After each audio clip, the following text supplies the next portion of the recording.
Hello दोस्तों, तो आज अपन एक बहुत ही इंटरेस्टिंग सवाल करने वाले हैं जो कि जेईई एडवांस 2021 में आया था। मैट्रिक्स का सवाल है और बहुत ही शानदार सवाल है, ठीक है ना। काफी डिफिकल्ट भी है। अगर आप इसको सोल्व करना चाहेंगे तो काफी आपको हार्ड वर्क करना पड़ेगा इसमें और स्मार्टनेस भी दिखानी पड़ेगी, तभी आप इसको सोल्व कर पाएंगे। तो सवाल में क्या है कि आपको एक 3x3 मैट्रिक्स दे रखी है एम, ठीक है ना, और ये आपका डिटरमिनेंट इसका रिप्रेजेंट कर रहा है। साथ में एक आई आइडेंटिटी मैट्रिक्स दे रखी है।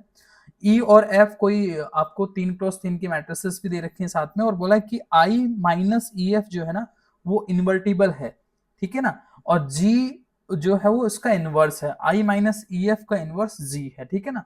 Then which of the following statement is are true, ये आपसे पूछा जा रहा है।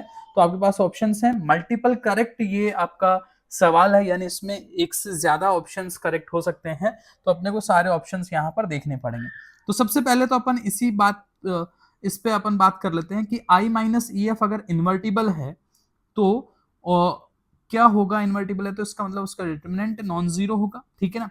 और ऐसा होता है कि अगर आप किसी भी मैट्रिक्स को उसके इनवर्स से मल्टीप्लाई करते हैं तो उस केस में हमारे पास जो प्रोडक्ट आता है वो क्या आता है, आई आता है। यानी अगर मैं यहां पर जी और आई माइनस ई एफ को मल्टीप्लाई करूंगा, है ना।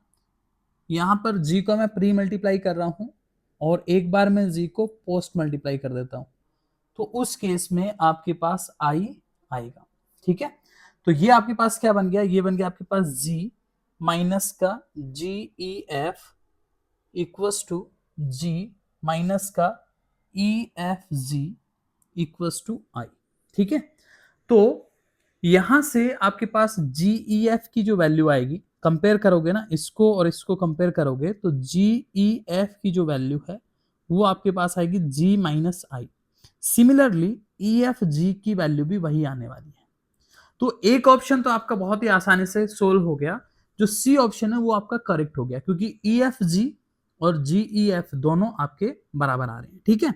अब अपन ए बी डी इन ऑप्शंस को देख लेते हैं, ठीक है। तो पहले अगर अपन बात करें बी ऑप्शन की, सी के बाद अगर अपन बी पर चलें, तो बी में क्या है, बी ऑप्शन में कि आपको ये मल्टीप्लाई में दे रखा है और राइट हैंड साइड आई आपको दे रखा है ना। तो अपन लेफ्ट हैंड साइड लेके चलते हैं, तो आई माइनस एफ ई, ठीक है, इसका अपन मल्टीप्लाई कर रहे हैं आई प्लस एफ जी ई से।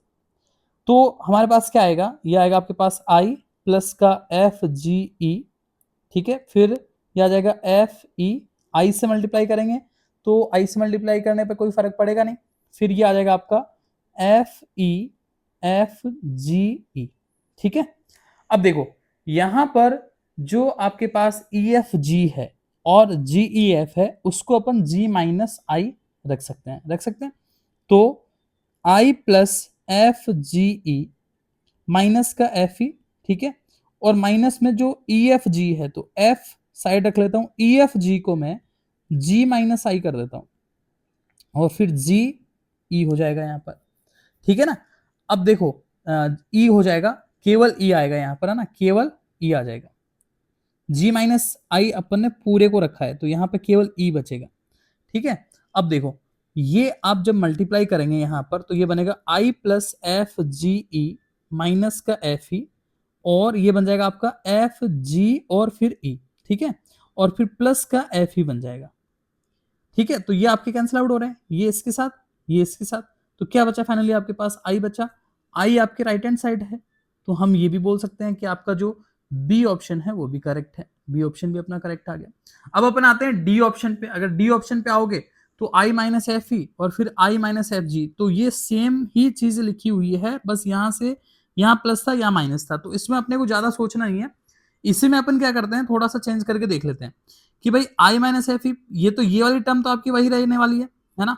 उसके बाद यहाँ पे चेंज होगा तो यहाँ पर आएगा आपके पास ये वाली जो टर्म आएगी वो तो आपकी क्या आएगी, माइनस का एफ आएगी, और यहाँ पे प्लस हो जाएगा। तो डी जो ऑप्शन है, डी ऑप्शन बस इतना सा चेंज हो रहा है कि आई प्लस एफ जी ई, ये तो अपना है ही, माइनस का एफ ई भी आपके पास है, और ये आपका क्या हो जाएगा, माइनस वाला जो है ये आपका प्लस हो जाएगा, क्योंकि माइनस माइनस आपके प्लस बन जाएंगे। और एफ ई एफ जी ई, ठीक है ना। अब ये इसको आप जी माइनस आई रखोगे तो इस बार आपका ये कैंसिल आउट नहीं होगा, क्योंकि यहां तो कैंसिल आउट हो गया था ना। अब ये प्लस के साथ है तो ये कैंसिल आउट होके आई नहीं बनेगा, है ना, मतलब कैंसिल आउट हो ही नहीं पाएगा कंप्लीट तरीके से, तो ये वाला ऑप्शन आपका नहीं हो सकता। ठीक है, अब आते हैं अपन ए ऑप्शन पे। ए ऑप्शन में एफ ई का जो डिटरमिनेंट है वो I minus F E into F G E के, इन दोनों के डिटरमिनेंट के प्रोडक्ट के बराबर है। तो मैं I minus F E into F G एक बार सोल्व कर लेता हूं। तो ए ऑप्शन में आई माइनस एफ ई और फिर एफ जी ई, इनको अगर अपन एक बार सोल्व करके देखें, है ना, आई माइनस एफ ई का डिटरमिनेंट और एफ जी, डिटरमिनेंट अपन बाद में देख लेते हैं, पहले देख लेते हैं ये क्या आ रहा है आपका, है ना। तो ये बन गया आपका एफ जी ई माइनस का एफ ई एफ जी ई। अब देखो ई एफ जी को अपन फिर से जी माइनस आई रख देते हैं यहां से इक्वेशन 1 से, तो एफ जी ई माइनस का एफ जी माइनस आई इंटू ई, तो ये आपका कैंसिल आउट हो जाएगा, है ना। ये बनेगा आपके पास एफ जी ई माइनस का एफ जी ई और प्लस का एफ ई। तो कुल मिला के बात ये है कि ये सिंप्लीफाई होके इसके बराबर एफ ई के बराबर आ जा रहा है। तो दोनों जब बराबर हैं तो इनकी डिटरमिनेंट भी बराबर होगी, है ना। तो एफ ई की जो डिटरमिनेंट है वही आपकी I minus F E into F G दोनों के डिटरमिनेंट का प्रोडक्ट के बराबर होगा, यानी ए ऑप्शन भी आपका करेक्ट है। तो यहां पर ए बी सी तीनों ऑप्शंस आपके करेक्ट हैं, मल्टीपल करेक्ट था, तो इसका जो फाइनल आंसर आएगा वो अपने पास आ जाएगा ए बी सी। ठीक है ना। तो ऐसे ही और वीडियोस के लिए आप चैनल को सब्सक्राइब जरूर कर लें। अपन एडवांस की पूरी यहाँ पे सीरीज बनाने वाले हैं, जेई एडवांस पीवाईक्यू की सीरीज बनाने वाले हैं। एक ऐसी सीरीज अपन लेके आने वाले हैं जिसमें हम मोस्ट डुएबल क्वेश्चंस पेपर में कैसे अपने को टारगेट करने हैं, कैसे अपने को एक पेपर में 40+ का टारगेट लेके चलना है ना। तो इसलिए आप चैनल को सब्सक्राइब जरूर कर लें। Thank you.